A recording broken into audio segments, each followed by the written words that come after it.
ಗದಗ ಜಿಲ್ಲೆಯ ಶಿರಹಟ್ಟಿ ತಾಲೂಕಿನ ಬೂದಿಹಾಳ್ ಗ್ರಾಮದ ಬಳಿ ರಾಜಾರೋಷವಾಗಿ ಹಾಡು ಹಗಲೇ ಅಕ್ರಮ ಮರಳು ದಂಧೆ ನಡೆಯುತ್ತಿದ್ದು ಇವರಿಗೆ ಕಡಿವಾಣ ಹಾಕುವವರೇ ಇಲ್ಲದಂತಾಗಿದೆ ಎಂದು ಸಾರ್ವಜನಿಕರು ತಮ್ಮ ಆಕ್ರೋಶವನ್ನು ವ್ಯಕ್ತಪಡಿಸುತ್ತಿದ್ದಾರೆ.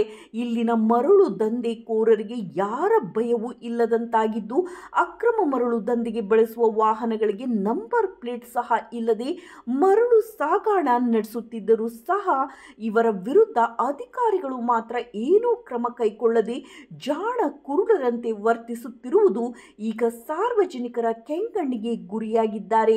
ಶಿರಹಟ್ಟಿ ತಾಲೂಕಿನ ಲಕ್ಷ್ಮೇಶ್ವರ ಪೊಲೀಸ್ ಠಾಣೆಯ ವ್ಯಾಪ್ತಿಯಲ್ಲಿ ಬರುವ ಬೂದಿಹಾಳ್ ಗ್ರಾಮದಲ್ಲಿ ವ್ಯಾಪಕವಾಗಿ ಅಕ್ರಮ ಮರಳು ದಂಧೆ ನಡೆಯುತ್ತಿದ್ದರೂ ಸಹ ಸಂಬಂಧಪಟ್ಟ ಇಲಾಖೆಯ ಅಧಿಕಾರಿಗಳು ಮೌನ ವಹಿಸಿರುವುದು ಹಲವು ಅನುಮಾನಗಳಿಗೆ ಈಗ ಎಡೆ ಮಾಡಿಕೊಟ್ಟಿದೆ.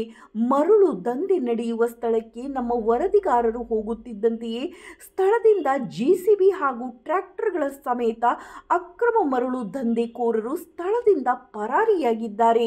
ಕಣ್ಮುಚ್ಚಿ ಕುಳಿತಿರುವ ಕಂದಾಯ ಗಣಿ ಮತ್ತು ಭೂವಿಜ್ಞಾನ ಹಾಗೂ ಪೊಲೀಸ್ ಇಲಾಖೆಗಳ ಅಧಿಕಾರಿಗಳು ಈಗಲಾದರೂ ಸಹ ಎಚ್ಚೆತ್ತುಕೊಳ್ಳುವ ಮೂಲಕ ಅಕ್ರಮ ಮರಳು ದಂಧೆ ನಡೆಸುವವರ ವಿರುದ್ಧ ಸೂಕ್ತ ಕ್ರಮವನ್ನು ಜರುಗಿಸಬೇಕು ಎಂಬುದು ಸಾರ್ವಜನಿಕರ ಆಗ್ರಹವಾಗಿದೆ. ವರದಿ ಚಂದ್ರಶೇಖರ್ ಸೋಮಣ್ಣನವರ್.